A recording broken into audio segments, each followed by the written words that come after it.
নমস্কার বন্ধুরা, গ্রাম বাংলার রান্নাঘরে আরও একবার আপনাদের স্বাগত। তো দেখুন, আজকে আমি নিয়ে এসেছি এই যে মাছের তেল। তো মাছের তেলটা আজকে বানাবো। আর নিয়ে এসেছি এই যে পেঁয়াজ কলি। তো পেঁয়াজ কলি দিয়ে আজকে মাছের তেলটা বানাবো। দেখুন, পেঁয়াজ কলিগুলো কিন্তু নরম আছে। তো প্রথমে এগুলো ভালো করে কেটে ধুয়ে পরিষ্কার করে নেব। তো দেখুন, পেঁয়াজ কলিগুলো কুচিয়ে নিয়েছি ছোট ছোট করে।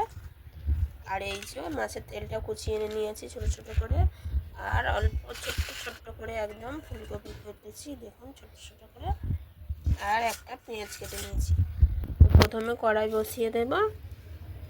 দেখুন, কড়াই বসিয়েছি আর উনুনটা ধরিয়েছি। তো প্রথমে কড়াইয়ের মধ্যে জল দেব।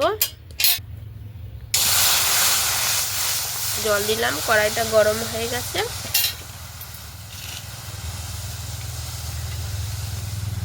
এর মধ্যে এবার কুচনো ফুলকপিগুলো একটু নুন হলুদ দিয়ে সিদ্ধ করে নেব। দেব লবণ আর অল্প একটু হলুদ।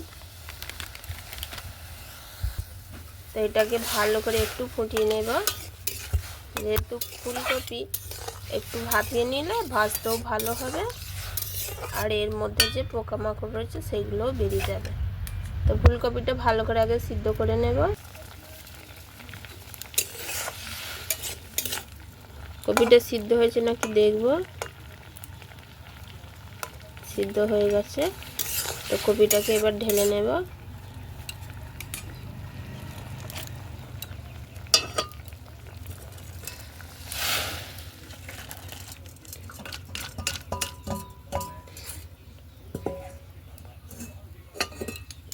কপিটা ঢেলে নিয়ে কড়াটা পরিষ্কার করে নিয়েছি। এবার সরষের তেল দেব।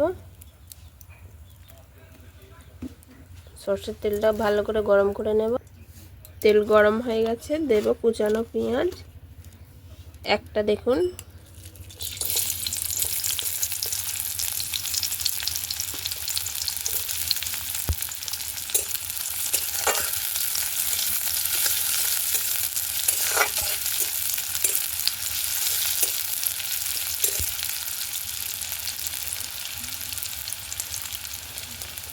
এবার দেব কুচানো পেঁয়াজ কলি।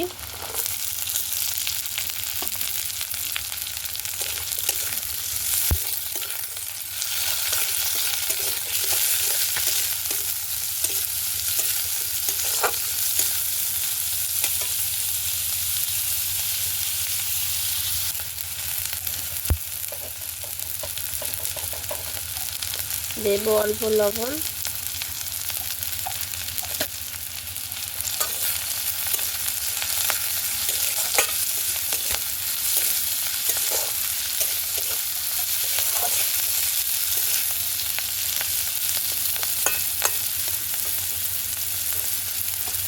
এবার দেব জল ঝরিয়ে রাখা ফুলকপি।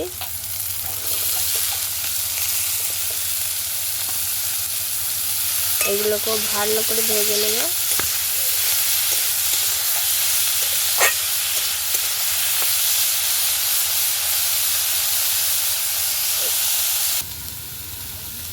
দেখুন, কপিগুলো ভেজে নিয়েছি একটু। পেঁয়াজ কলিগুলো নরম হয়ে আসছে।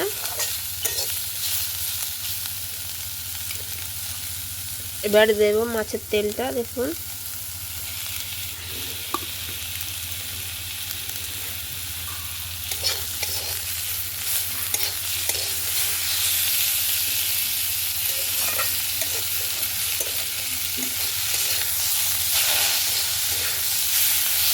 মাছের তেলটা থেকে তেল বেরোবে, দেখুন তেল বেরোতে শুরু করে দিয়েছে।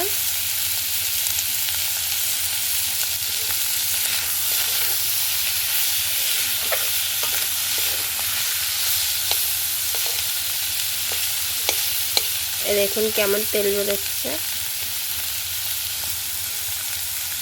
তো তেল বেরোচ্ছে, দেখুন।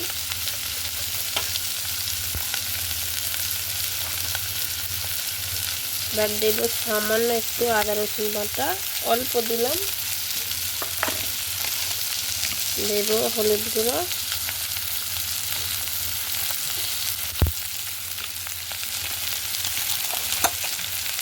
আর দেব অল্প লঙ্কা গুঁড়ো,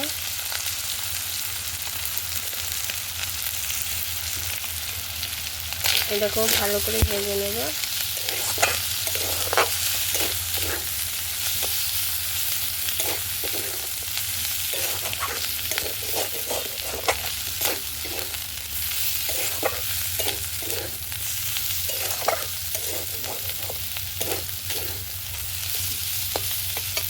ভালো করে আর একটু ভেজে নেব। তো দেখুন ভাজা হয়ে গেছে। এবার ওপর থেকে অল্প একটু গরম মশলা গুঁড়ো দেবো, অল্প একদম, ব্যাস আর দেবো না।